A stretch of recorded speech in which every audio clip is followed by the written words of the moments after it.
제가요, 안녕하세요라고 하는 그 말을 보니까 안녕이라는 말이 편안함을 안, 그래서 걱정이나 탈이 없는 상태를 말하고, 또 영, 안녕 할 때 영이라는 말이 그것도 마찬가지로 편안할 영이에요. 그래서 그 편안할 영은 마음이 가라앉고 평온한 상태를 뜻한 그런 단어죠. 그래서 안녕하세요 할 때 안이라고 하는 말은 어떤 외적인 부분에 있어서 살아가는 외적인 부분에서 아무 탈이 없이 편안하길 원한다, 이런 말이고요. 영이라고 하는 말은 내적인 평안을 말하는 거예요.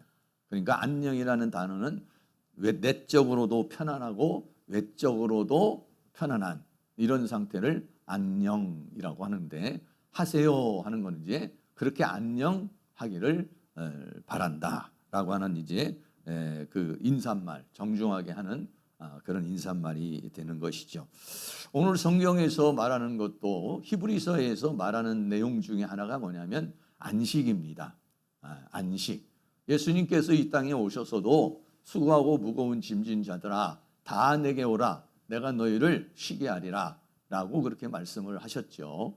그런 것과 마찬가지로 히브리서에서도 안식이라고 하는 단어를 많이 말씀하고 있는데, 히브리서가 진행되는 가운데서 우리 사랑하는 모든 성도님들이 그 안식을, 하나님이 주시는 안식, 하나님이 주시는 평강, 이거를 누릴 수 있는 그런 은혜가 일어날 수 있기를 주의 이름으로 축복합니다.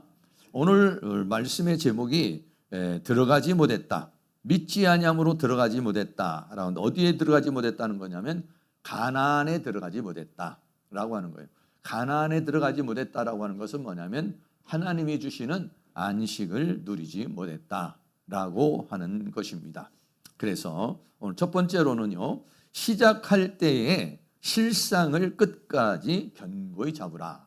좀 길죠. 시작할 때의 실상, 시작할 때의 실상을 끝까지 견고히 잡으라 라고 하는 그런 내용인데요. 여기서 말하고 하는 시작은 우리가 믿음을 시작하는 것을 말하는 것이고, 끝은 뭐냐면 우리의 일생이 끝날 때까지. 그래서 시작할 때의 실상을 끝까지 견고히 잡아야 된다라고 하는 그런 내용입니다. 히브리서 3장 14절 말씀에 우리가 시작할 때 확실한 것을 끝까지 견고히 잡으면 그리스도와 함께 참여한 자가 되리라 라고 그렇게 말씀하고 있는 것이죠. 시작할 때에 확실한 것을 잡아라 라고 하는 것인데, 여기서 말하고 하는 이 시작이라고 하는 단어, 이 시작이라고 하는 단어와 더불어서 확실한 것, 우리 성경에는 확실하다 이렇게 말했는데, 이 확실하다는 말이 히포스타시스라는 그런 헬라어입니다. 그래서 보통은 본질 또는 실상 이런 얘기예요. 그래서 이 단어는 뭐냐면 건물이 있으면 그 건물을 떠받치는 견고한 기초를 말할 때에도 히포스타시스라고 그러고, 또 변하지 않는 객관적인 실체를 말할 때도 뭐라고 그러냐, 이것을 확실한 것, 히포스타시스라 이렇게 말했어요. 그런데 이 단어를 히브리서 11장에서는 이렇게 번역한 거죠. 히브리서 11장 1절에 믿음은 바라는 것들의 실상이요 할 때 이 실상이 뭐냐면 히포스타시스다라고 하는 것이에요.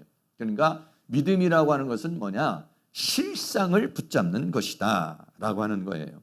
그래서 믿음이라고 하는 것이 순간적인 감정이나 어떠한 상황적인 것을 의뢰해서 우리가 믿는 것이 아니라 실상을 믿어야 되는 것이다 라고 하는 것을 우리에게 말해주고 있는 것입니다.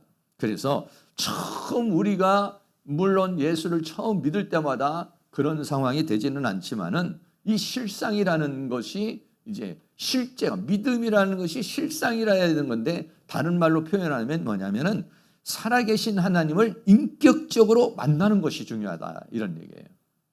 살아계신 하나님을 인격적으로 만나서 하나님은 살아계시고 하나님은 역사하시고 성경은 살아계신 하나님의 말씀이라는 실상, 순간적으로 지나가는 감정이나 어떤 논리나 여기에 의해서 시작한 것이 아니라 하나님을 체험하고 하나님을 경험하는 것, 이것이 중요하다라고 하는 것이죠. 저도 역시 마찬가지로 처음 시작할 때, 예수 처음 믿을 때는 뭐 그렇지는 않았지만은 어느 날 저는 이제 신학교도 갔지만은 신학교를 갈 때만 해도 그렇게 실상의 믿음이라고 하기가 좀 어려웠어요. 근데 신학을 하면서 어느 날 성경이 하나님의 말씀이라고 하는 것이 확신이 오고, 그리고 그 성경을 통해서 하나님을 체험하게 되고 하나님을 경험하게 되는 그런 상황이 이르게 된 것이죠. 그래서 그렇게 되다가 보니까 그 믿음이 누가 얘기를 해가지고 아니면 내 순간적인 감정으로 예수님을 믿게 된 것이 아니라 하나님의 말씀에 의해서 하나님을 믿게 되니까 그 믿음이 아주 견고해지게 되더라고요. 그러다가 보니까 이제 삼각산에 올라가서 기도도 하게 되고, 그리고 또 은혜를 받으니까 그 예수님께서 나를 위하여 십자가에 못 박혀 죽으셨다는 사실이 너무 감격적으로, 그게 뭐 2000년 전에 어떤 한 사건이 아니라 그게 너무나도 감격적으로 제 마음속에 들어오게 되니까 예수님 얘기, 또 십자가 얘기, 이런 것만 나와도 눈물이 나고 막 가슴이 벅차고, 그래서 예배 시간에 눈물을 주체할 수 없는, 예배 시간뿐만 아니라 순간순간 상황에서도 그러한 일들이 일어나게 된 것이죠. 그래서 그때부터 열심히 이제 하나님의 말씀을 이제 연구하게 되고, 또 배우러 가게 되고, 또 들으려고 그러고, 또 묵상하려고 그러고, 그러면서 하나님을 이제 깊이 만나는 그런 은혜의 역사가 일어나게 된 것이죠. 그래서 뭐 제가 자랑은 아니지만 저는 그렇게 해서 하나님을 딱 만나고 나서부터, 그 말씀을 통해서 만나고 나서부터 지금까지 한 번도 변한 적이 없어요. 한 번도 교회를 안 나가려고 그런다든지, 믿음을 소홀히 하려고 그런다든지, 하나님에 대한 어떤 불신이 있다든지, 이런 부분이 없죠. 그냥 그때에 만난 그 하나님에 대한 확실한 그 믿음이 한 번도 변함이 없는 그런 상황이 이르게 된 것이죠. 사람은 누구나가 믿을 때에 시작이 있어요. 시작. 정말 하나님은 살아계시구나. 하나님을 믿구나. 이런 어떤 시작이 있어요. 물론 어떤 분은 그런 것이 없이 그냥 교회 나오시는 분도 있을 수 있어요. 그런데 실상이 있는 사람이 있어요. 실체가 있는 사람이 있다는 거죠. 분명한 실상. 이거는 거역할 수 없는, 그 어떤 것이 나를 유혹하고 그 어떤 것이 나를 미혹하고 그 어떤 상황에 와도 나는 부인할 수 없는, 거절할 수 없는 그런 것들이 있다라고 하는 것이죠. 물론 그런 것이 없는 사람도 있어요. 그런 것이 어떤 사람은 신비한 체험이 될 수도 있고, 어떤 사람은 질병이 걸렸는데 하나님의 은혜 가운데서 치료가 되는 경우가 있고, 또 어떤 경우에는 사업이 망했는데 다시 일으켜지는 상황이 생길 수도 있고, 또 어떤 위급한 일이 상황했는데 그때 하나님이 도와주심으로 말미암아서 그 살아계신 하나님을 체험하게 되는 그런 여러 가지 것들이 있게 되는 것이죠.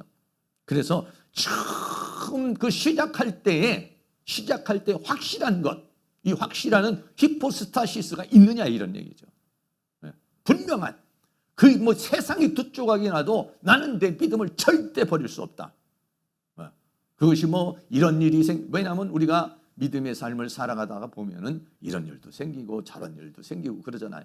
그러나 그것이 확실하면, 내 안에 있는 것이 확실한 거라면, 내가 그 예수를 믿는 것이 확실하다면, 다시 말하면 살아계신 하나님을 분명하게 만났고 체험했고 경험했고 확인했다면, 그렇다면 우리가 흔들릴 수 없을 것이다 라고 하는 거예요. 그래서 그것을 끝까지, 처음 시작한 것을 끝까지 잡아야 된다는 거죠. 중도에 포기를 한다든지 중도에 놔버려서는 안 된다는 것이죠.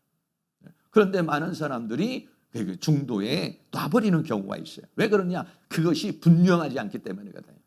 처음 시작할 때 그것이 확실하지 않기 때문에 중간에 마귀가 유혹을 한다든지 환경의 어떤 상황이 오게 되면은 그걸 놓치고 마는 상황이 되는데, 오늘 히브리서는 뭐냐? 처음 시작할 때 확실한 그 실상이 있으면 그 실상을 끝까지 견고히 잡아야 된다. 왜? 엄청난 핍박이 왔잖아요. 이 히브리서 기자 시대에만 해도 네로 황제의 그러한 엄청난 핍박, 재산이 몰수당하고 감옥에 가게 되고 뭐 산산이 그 삶이 망가지게 되는 그런 상황에서도 나는 이 실상을 버릴 수 없다. 그게 중요하다라고 하는 것을 말하고 있는 것입니다. 다이아몬드가 진짜 다이아몬드가 있고 가짜 다이아몬드가 있습니다. 예. 그래서요, 한번 그림을 제가 한번 보여드리면 우리가 분별을 하려면은요 쉽지 않죠. 두 개가 딱 있으면 전문가가 아니면은 이 다이아몬드가 정말 진짜인지 가짜인지 구별하기가 굉장히 어려워요. 왼쪽에 있는 게 진짜고 오른쪽에 있는 게 가짜입니다. 근데 다이아몬드를 분별하는 방법이 있죠. 이게 진짜인지 가짜인지.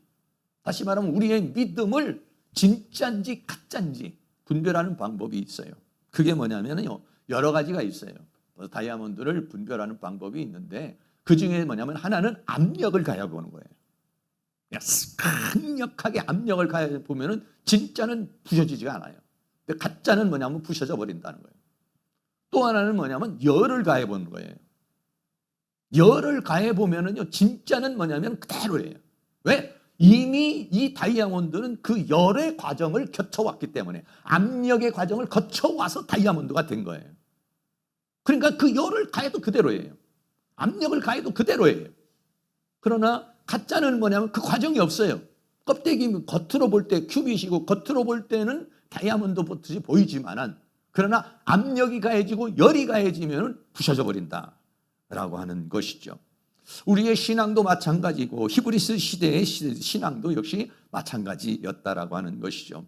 여러 가지 많은 환란이 오고 어려움이 오고, 그래도 그런 상황에서 그 확실한, 내가 예수를 믿게 된 그 확신, 살아계신 하나님을 체험한 확신, 내 예수를 믿게 된 확신, 이게 중요하다. 하나님을 인격적으로 얼마만큼 강렬히 만나느냐, 살아계신 하나님을 얼마만큼 내가 인격적으로 강렬히 만나느냐라고 하는 것이 중요한 것이다 라고 하는 것이죠.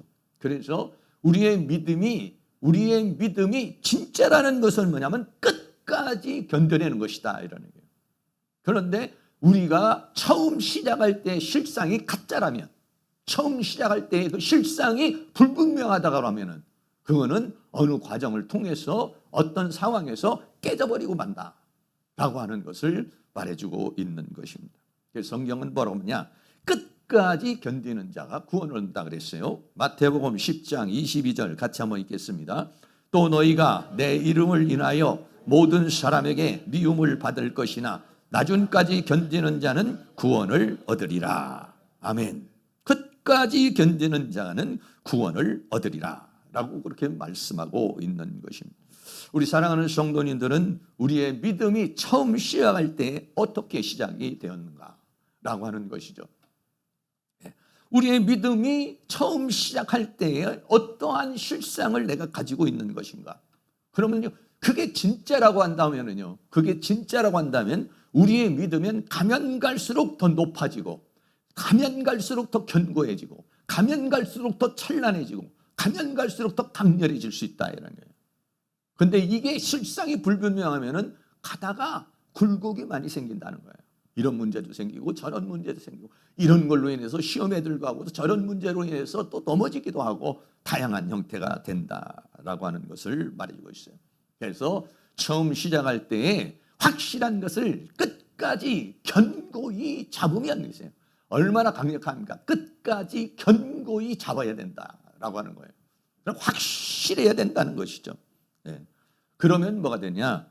그리스도와 참여한 자가 된다라고 하는 것을 말해주고 있는 것입니다. 그래서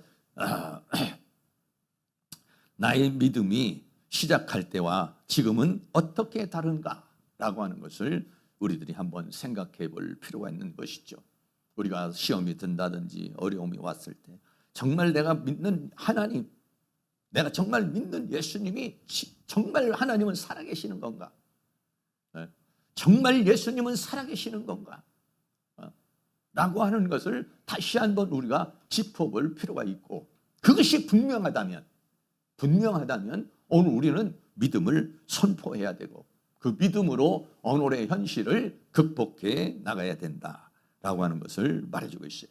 그래서 그 확실한 것을 끝까지 찾고 나가야 뭐가 되느냐? 참여자가 된다. 그리스도와 참여한 자가 된다라고 했어요. 이 참여자라고 하는 말이 헬라어로 메토코스라는 말입니다. 이 메토코스라고 하는 말은 무슨 말이냐면 동역자라는 거예요. 동역자.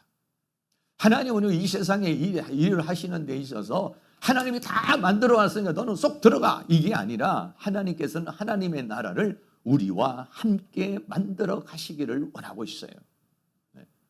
이 세상에서 하나님이 우리를 뭘로 삼기를 원하느냐? 동역자로 삼기를 원하는 것이죠. 우리 옆에 있는 분에게 하나님의 좋은 동역자가 되시기를 바랍니다. 그런 사람은요, 여러분 동역을 했어요. 어떤 사람이 같이 투자를 1,000만원을 하고 또 1,000만원을 해서 뭔가 사업을 시작했어요. 그럼 이익이 나오면 어떡합니까? 같이 분배를 하게 되는 것이죠. 역시 하나님도 마찬가지예요. 우리를 동역자로 삼아서 어떻게 되느냐? 하나님 나라를 분배해 준다는 거예요. 동역자가 되면 참여자가 되는 것이다. 하나님이 가진, 하나님께서 우리에게 주시고자 하는 영광, 하나님이 주시고자 하는 상급, 하나님이 주시고자 하는 은혜, 이것이 뭐가 있느냐? 우리가 다 참여자가 될 수 있다. 그러나 끝까지 견뎌내지 못하면 그러면 참여자가 될 수 없다라고 하는 것을 우리에게 말해주고 있는 것이죠. 그래서요, 우리가 결국은 어떻게 되느냐? 우리가 하나님의 참여자가 된다는 것은 그리스도와 더불어 왕노릇하는 것, 이것이 뭐냐면 마지막 코스가 되는 것이죠. 계시록 20장 6절 같이 한번 읽겠습니다. 이 첫째 부활에 참여한 자는 복이 있고 거룩하도다. 둘째 사망이 그들을 다스리는 권세가 없고 도리어 그들이 하나님과 그리스도의 제사장이 되어 1000년 동안 그리스도로 더불어 왕노릇하리라. 여기서요, 더불어라는 말이 중요한 말이죠.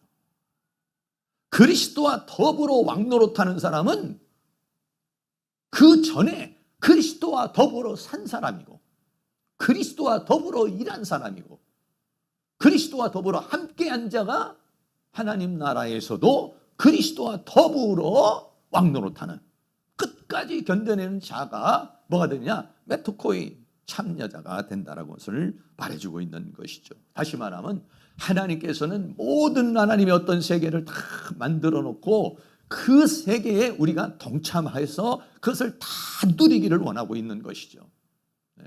하나님께서 준비한 모든 것들을 우리 사랑하는 성도님들이 다 누릴 수 있는 그런 은혜가 일어날 수 있기를 주의 이름으로 축복합니다.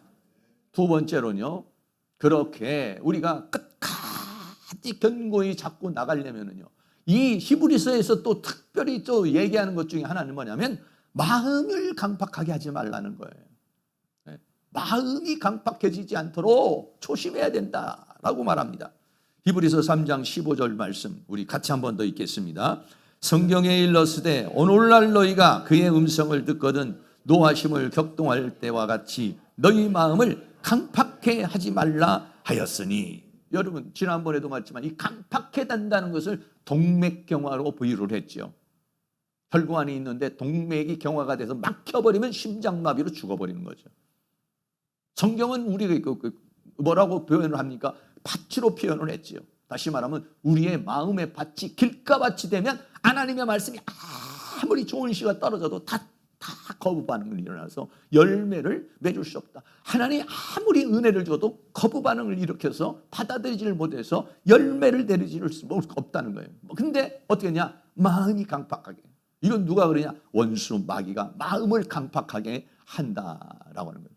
또 광야라고 하는 상황이 힘들고 어렵고 고통스럽고 이러다가 보니까 그런 것들이 자꾸 마음을 강팍하게 하게 되는 거예요. 강팍하게 되면 어떻게 합니까? 강팍하게 되면은 하나님의 말씀을 받아들이질 않죠.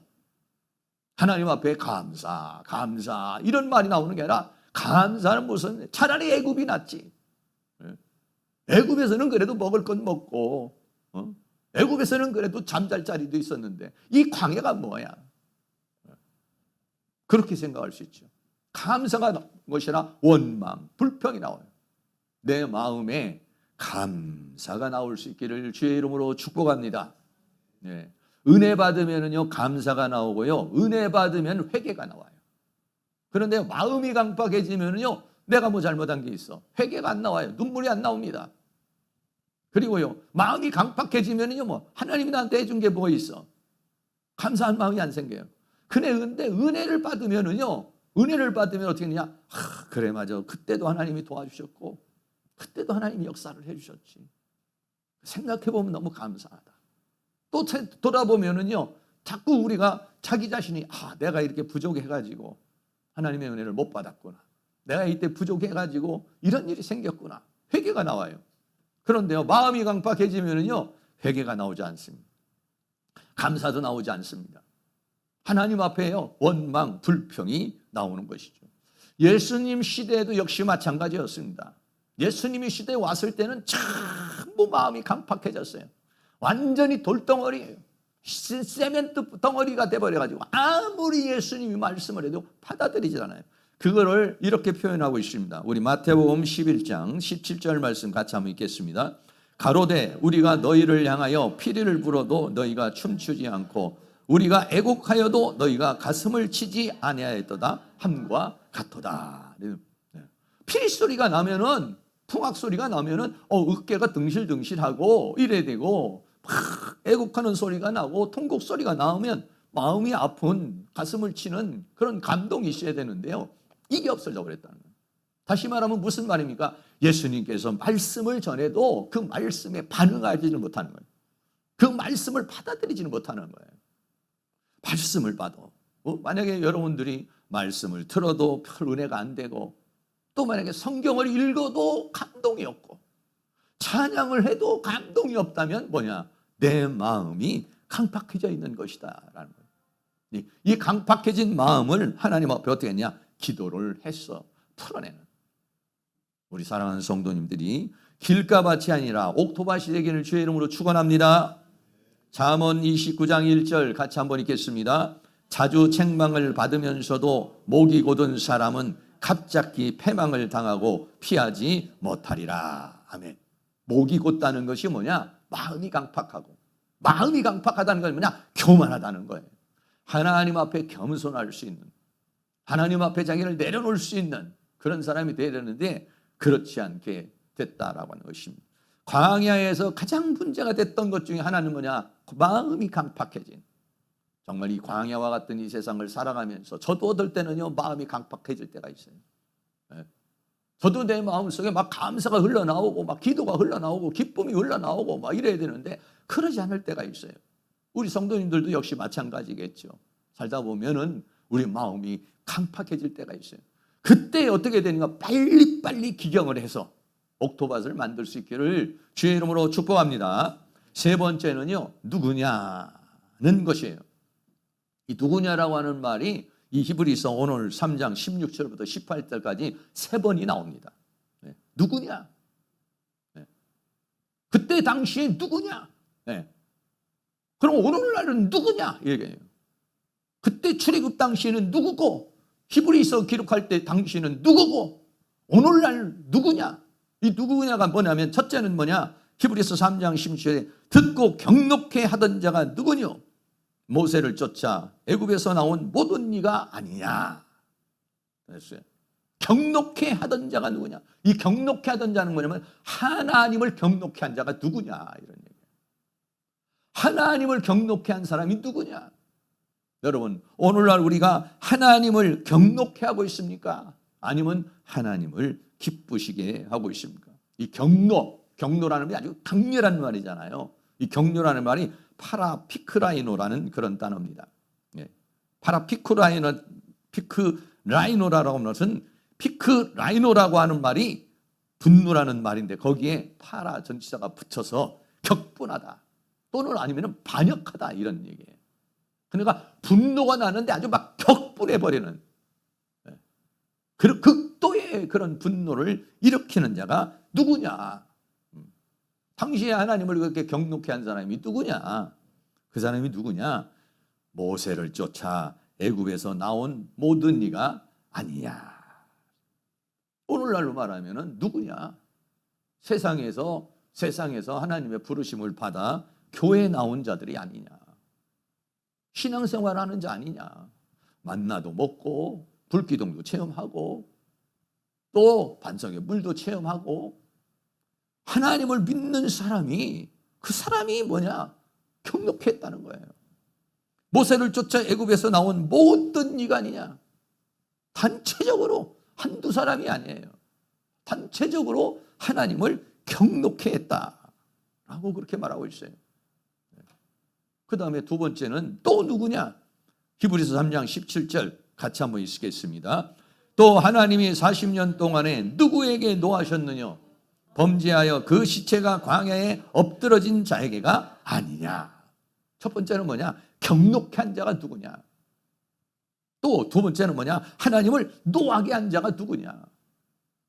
그래서 하나님을 노하게 함으로 어떻게 했어요? 범죄하여 시체가 광야에서 엎드러진 자에게가 아니냐라고 그랬어요. 아까 이 그 경노라는 말, 여기서는 노하다. 네. 프로소크티조라는 그런 말인데 조금 길죠. 이것은 성내다, 화내다 이런 말인데 이 말이 뭐냐면은 아주 진저리 칠 정도로 슬퍼하고 혐오하는 것. 이거를 말해요. 네. 우리들도 뭐 그럴 때가 있죠. 어떤 사람을 자녀를 막 이렇게 권면을 하고 그랬는데도 말도 안 듣고 아주 뺀질뺀질하고 그러면 아주 그냥 막 화가 나는데 막 그냥 넌 정말 너는 질렸다 질렸어 내가. 네. 그렇게 말을 해도 그렇게 얘기를 해도 안 듣느냐. 그러면 막 진저리가 쳐지는 막 혐오가 올라오는 그런 경우가 있지요. 네. 그런 거와 마찬가지로 하나님께서 이 노하셨다라고 하는 프로소크리조라는 말은 뭐냐면 그렇게 누가 하나님을 막 그렇게 진저리 치게 그렇게 하나님을 노하게 했느냐라고 하는 것이죠. 그 사람이 누구냐면은 바로 40년 동안을 불신한 자들이다 이거예요. 하루 이틀이 아니라 광야라고 하는 40년 동안 40년 동안을 하나님을 화나게 만들고 40년 동안을 하나님을 진노하게 만들었다 라고 하는 거예요. 저도 한번 뒤돌아보니까 저도 이제 목회가 한 40여 년이 지났는데 내가 하나님을 경록해 하고 하나님을 분노케 한 것이 얼마나 많았을까 그런 생각을 해봤어요. 뒤돌아보면 많죠. 미숙해서 하나님 앞에 그렇게 경록해 하는 경우도 있고 또 아니면은 죄악의 속성 때문에 그렇게 되는 경우가 많죠. 그래서 이스라엘 백성들이 누구냐? 그래서 그 사람들은 어떻게 되느냐? 광야에서 시체가 돼버리고 말았다는 거예요. 이 시체라는 콜론이라는 말은요, 원래 뭐냐면은 짐승의 이게 잘려나가 버린 사지를 가리켜서 말할 때 콜론, 원래 시체라는 단어가 다른 단어가 있는데 콜론이라는 말은 몸에 사지가 찢어진 상황을 말해요. 다시 말하면 하나님을 진노케 하고 하나님을 경록케 한 자는 광야에서 시체가 돼버리고 말았다는 거예요. 다시 말하면 광야가 무덤이 돼버렸다는 거예요. 아주 비참한 것을 가르쳐서 말씀하고 있는 것입니다. 마음이 강팍해져서 하나님을 믿지 않고 하나님을 경록케 하고 하나님을 노하게 하고 그러면 그 결과는 뭐냐? 죽음이라는 거예요. 광야에 그 시체가 된 자들이 뭐더냐? 왜 가나안에 들어가지 못하고 광야에 그렇게 시체가 돼버리고 말았는가? 애굽에서 나올 때는 다 하나님의 은혜로 나왔는데 하나님의 은혜로 나왔는데 왜 삶의 중간에 그런 상황이 왔고 시체가 돼버리고 말았느냐? 그게 누구냐? 40년 동안 하나님을 거역한 자들이다 라고 하는 것입니다. 마지막으로 또 누구냐 그랬어요. 히브리서 3장 18절에 또 하나님이 누구에게 맹세하사 그의 안식에 들어오지 못하리라 하셨느냐? 곧 순종치 아니하던 자에게가 아니냐라고 그렇게 말씀하고 있는 또 누구냐? 누가 경록해 하고 누가 화를 내게 하고 그래서 광야에 죽었느냐? 또 누구에게 하나님이 아주 맹세를 했다라고 하는 것은 하나님께서 완전히 끊어버린 것을 가리켜서 말하는 거죠. 안식에 들어오지 못하리라 하셨느냐? 이 안식이라고 하는 것이 아까 말한 편안하세요, 히브리어 말로 샬롬, 헬라어 말로 에이레네, 우리나라 말로 안녕. 누구나가 이 안녕을 원하죠. 그 안식, 하나님께서 주시고자 하는 안식, 그게 있어요. 우리 사랑하는 성도님, 그 안식을 얼마만큼 누리고 있는지 모르겠어요. 네.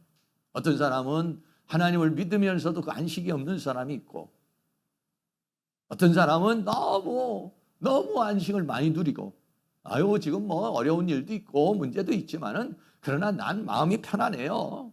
다 믿어요. 하나님이 다 이끌어 주실 거예요. 목사님 너무 염려하지 마세요. 네. 뭐 이렇게 얘기하는 분이 있고, 아니면은 나는 정말 요즘에 너무 힘들다, 너무 고통스럽다. 네. 하나님이 주시고자 하는 안식, 그러니까 안식에 들어오지 못하리라고 하느냐, 그것이 뭐냐, 순종치 아니하던 자들이 아니냐라고 하는 것이죠. 순종이라는 것은 뭐냐면 하나님의 말씀을 믿고 따르는 것, 이걸 뭐라고 하냐, 순종이라는 것이죠. 그러지 않으면 어떠냐, 안식에 들어오지 못한다는 거예요. 마지막입니다. 믿지 않음으로, 함께 따라 한번 해볼까요? 믿지 않음으로 들어가지 못하였다. 한번 해보세요. 믿지 않음으로 들어가지 못하였다. 이게 뭐냐면 히브리서 3장의 결론입니다. 히브리서 3장의 첫 번째는 뭐냐면은 사도이시며 대제사장이신 예수님을 깊이 생각해라. 그러지 않으면 떨어져 나가 버린다. 우리가 왜 안식에 들어가지 못하고 가나안에 들어가지 못한 이유, 그건 뭐냐? 믿지 않았기 때문이다 라고 하는 거예요. 히브리서 3장 19절에 이로 보건대 저희가 믿지 아니함으로 능히 들어가지 못한 것이다 라고 하는 거예요. 믿지 않음으로 가나안에 들어가지 못하고, 믿지 않음으로 하나님의 은혜에 들어가지 못하고, 믿지 않음으로 말미암아 하나님의 약속을 받지 못했다라고 하는 거예요. 그러니까 중요한 것은 뭐냐면 믿음이다라고 하는 거예요. 믿음. 근데 이 믿음이라고 하는 것이 그렇게 간단하게 하나님을 믿어야지 하는 마음은 있어요. 근데 믿음이라는 것이 그냥 오는 게 아니에요. 왜? 이 믿음이라고 하는 것은 하나님으로부터 주어져야 했기 때문에 그런 것이죠. 그래서 18절에는 불순종에 대해서 얘기를 했고, 오늘 29절에서는 불신앙을 얘기를 했는데, 이 두 가지가 뭐냐면요, 하나는 불신앙이라고 하는 것은 하나님에 대한 태도를 말하는 것이고, 불순종이라는 것은 행동을 가리켜서 말하는 것이에요. 다시 말하면 믿지 않으면 살지 않는다는 거예요. 그게 뭐냐? 불순종이고 불신앙이라는 거예요. 믿어야 사는 거죠. 믿어야 살고 살아야 하나님의 약속을 받을 수가 있어요. 그런데 믿지 않으면 살지 못하고, 살지 못하면 하나님의 약속을 받지 못한다. 가나안에 들어갈 수가 없는 것이다 라고 하는 것이죠. 사랑하는 성도님들이 믿고 순종할 수 있는, 그래서 하나님의 약속을 받을 수 있는 은혜가 있기를 주의 이름으로 축원합니다. 야고보서 2장 26절 같이 한번 읽겠습니다. 영혼 없는 몸이 죽은 것 같이 행함이 없는 믿음은 죽은 것이니라 라고 그랬어요. 하나님을 믿는다고 하지만은 행동으로 옮기지 않으면 그건 뭐냐? 죽은 믿음이라는 것이죠. 다시 말하면 믿고 순종해야, 그래야 하나님의 은총 가운데 거할 수가 있다라고 그렇게 말씀하고 있는 것입니다. 이스라엘 백성들이 왜 가나안에 들어가지 못했는가? 오늘날 우리들은 왜 가나안에 들어가지 못하는가? 오늘 이스라엘 백성들은 가나안이고, 오늘날은 하나님이 주시는 안식이거든요. 그 안식을 왜 우리가 들어가지 못하는가? 외적인 안식도 있고 내적인 안식도 있는데 그 안식에 들어가지 못하느냐 하면 그거는 믿지 아니하기 때문에 그렇다. 하나님을 믿지 않기 때문이다. 그래서요, 민수기 14장 11절 말씀도 같이 한번 읽겠습니다. 여호와께서 모세에게 이르시되 네 백성이 어느 때까지 나를 멸시하겠느냐? 내가 그들 중에 모든 이적을 행한 것도 생각하지 아니하고 어느 때까지 나를 믿지 않겠느냐? 라고 그렇게 말합니다. 사랑하는 성도님에게는 믿음이 계속해서 성장하고 믿음이 계속해서 자라나서 하나님께서 아브라함에게 말씀하시기를 이제야 네가 나를 경외하는 줄 알았다. 그 단계까지 우리의 믿음이 초단계에서 자꾸 자라나서 그 믿음이 하나님께서 인정할 수 있는 그런 믿음의 단계까지 올라갈 수 있기를 주의 이름으로 축복합니다. 저도요 그런 기도를 해요. 하나님, 나의 믿음이 하나님, 아브라함이 하나님 앞에 그 믿음이 인정받은 것처럼 내 믿음이 그런 단계까지, 야, 이제야 네가 나를 정말 믿는 줄 알겠다. 이제야 네가 경외하는 줄 알았다. 그 단계까지 이르를 수 있도록 그 하나님이 우리에게 원하는 것은 뭐냐면 그것이죠. 그래서 히브리서 11장 6절입니다. 같이 한번 읽겠습니다. 믿음이 없이는 기쁘시게 못하나니 하나님께 나아가는 자는 반드시 그가 계신 것과 또한 그를 자기를 찾는 자들에게 상 주시는 이심을 믿어야 할지니라. 아멘. 이런 믿음이 없이는요 하나님을 기쁘시게 할 수 없다라고 그랬어요. 그러면서 주님이 뭐라고 말씀합니까? 내 믿음대로 되리라. 큰 믿음, 하나님이 인정하는 믿음에 이르러 믿지 아니함으로 가나안에 들어가지 못했다니까. 믿음으로 여호수아와 갈렙과 같이 믿음을 가진 사람이 가나안에 들어간 것처럼 우리 모두가 그 믿음으로 그렇게 하나님의 약속을 받기를 주의 이름으로 축복합니다. 결론입니다. 첫째는 시작할 때 실상을 끝까지 잡아라. 정말 내가 예수를 믿을 때 살아계신 하나님을 체험했는가? 경험했는가? 내가 지금 믿고 있는 것이 실상인가? 아니면 순간적인 감정인가? 아니면 종교심인가? 아니면 나는 정말 어떤 경우 지금 목숨이 위태로운 목숨을 내놓아야 되는 그런 상황에서도 나는 붙잡을 수 있는 실상이 있는가? 그 실상이 있기를 주의 이름으로 축복합니다. 그러나 그 실상이 있다 할지라도 순간순간 마귀는 우리 마음을 강팍하게 해서 자꾸 믿음에 떨어져 가게 하고 기도가 식어지게 하고 자꾸 우리들을 딴 길로 가게 하는 것이, 마음이 강팍해지지 않도록 늘 깨어서 기도하시고 성령의 역사가 충만하게 일어날 수 있도록 여러분 기경을, 자신의 심령을, 그 심령의 밭을 잘 기경할 수 있기를 주의 이름으로 축복합니다. 그래서 큰 믿음의 단계에 올라가서 하나님을 기쁘시게 하는, 그리고 약속을 받는, 그리고 하나님의 그 안식에 이르는 그런 은혜가 다 있기를 주의 이름으로 축원합니다. 우리 찬양 드리도록 하겠습니다. 오직 믿음으로 찬양 드리도록 하겠습니다.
세상으로 인하여, 환경으로 인하여, 상황으로 인하여 내 마음이 강팍해지지 않도록 늘 옥토와 같은 그런 밭이 될 수 있도록 하나님 나를 도와달라고 기도하시고, 하나님 나의 믿음이 정말 이제야 내가 나를 경외하는 줄 알았다라고 아브라함에게 말한 것 같은 그러한 믿음, 가나안에 들어가는 여호수아와 갈렙과 같은 그런 믿음, 그런 믿음, 큰 믿음으로 성장할 수 있도록 성령님 함께 해달라고 다 같이 동성으로 기도하겠습니다. 사랑과 은혜가 많으신 아버지 하나님, 오늘도 우리 하나님께서 우리에게 은혜와 사랑 가운데 인도하여 주시고 붙들어 주시고 함께 해주시는 주님 은혜와 사랑을 감사합니다. 우리들이 늘 하나님의 은혜 가운데 살게 하여 주시고 주의 성령 가운데 살기를 원합니다. 마음이 강팍해지지 않도록, 주여 우리의 마음에 불신앙이 들어오지 않도록, 주여 우리의 마음속에 원망과 불평이 들어오지 않도록, 주여 우리의 마음속에 우울한 눈과 슬픔의 마음이 들어오지 않도록 하나님 내 마음을 옥토밭으로 만들어 주시기를 원합니다. 우리의 마음을 기경하여 주시기를 원합니다. 우리의 마음에 평화가 임하게 하여 주시고, 우리의 마음에 안식이 임하게 하여 주시고, 우리의 마음에 기쁨이 임하게 하여 주시고, 우리의 마음이 하나님이 주시는 평강이 넘치도록 은혜를 베풀어 주시기를 간절히 원합니다. 성령님 도와주시고 인도해 주시고 붙들어 주셔서 우리의 마음이 하나님의 말씀이 떨어지면 100배, 60배, 30배 겹신을 맺는 그런 옥토밭이 될 수 있도록 우리의 마음을 기경하여 주시고 우리의 마음을 주관해 주시기를 간절히 원합니다. 아버지 하나님, 우리에게 믿음을 더하여 주시옵소서.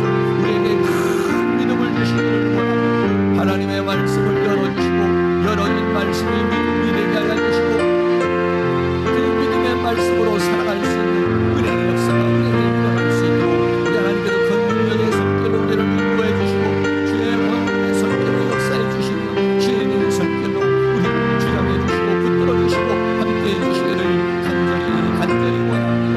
아버지 하나님께 큰 믿음을 주시옵소서. 강렬한 믿음을 주시옵소서. 뜨거운 믿음을 주시옵소서. 불타오르는 믿음을 주시옵소서. 성령을 도우시고 인도하여 주시옵소서.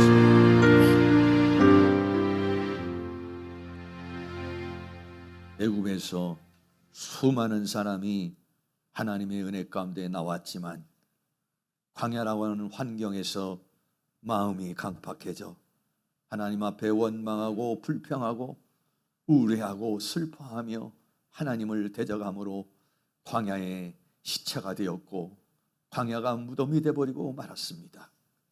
하나님, 오늘도 두렵고 떨리는 마음으로 내 마음은 지금 강팍하지 않은가? 내 마음은 옥토밭인가? 하나님의 말씀을 들을 때 감격이 있고 하나님의 말씀을 읽을 때 뜨거움이 있고 하나님의 말씀을 묵상할 때 가슴이 벅차오르는 그런 마음이 있는지, 없다면 하나님 우리의 마음을 기경시켜 주시고 우리의 마음이 옥토밭이 되어줄 수 있도록 은혜를 베풀어 주시옵소서. 우리 안에 있는 돌멩이들이 다 부셔지고 가시들이 다 제거되어서 우리 마음에 하나님의 말씀이 떨어질 때에 30배, 60배, 100배의 결실을 맺는 은혜의 역사가 있도록 은혜를 베풀어 주시옵소서. 하나님의 말씀이 열려지고 열려진 말씀이 믿음이 되고 믿음의 말씀이 순종이 되어서 하나님이 주시고자 하는 그 가나안, 하나님이 주시고자 하는 안식, 하나님이 주시고는 약속, 하나님이 주시고는 축복, 거기에 참여자가 될 수 있도록 하나님께서 우리를 주관하여 주시옵소서. 예수님 이름으로 기도하옵나이다. 아멘. 우리 다 같이 자리에 일어나셔서 찬송가 434장 드리겠습니다.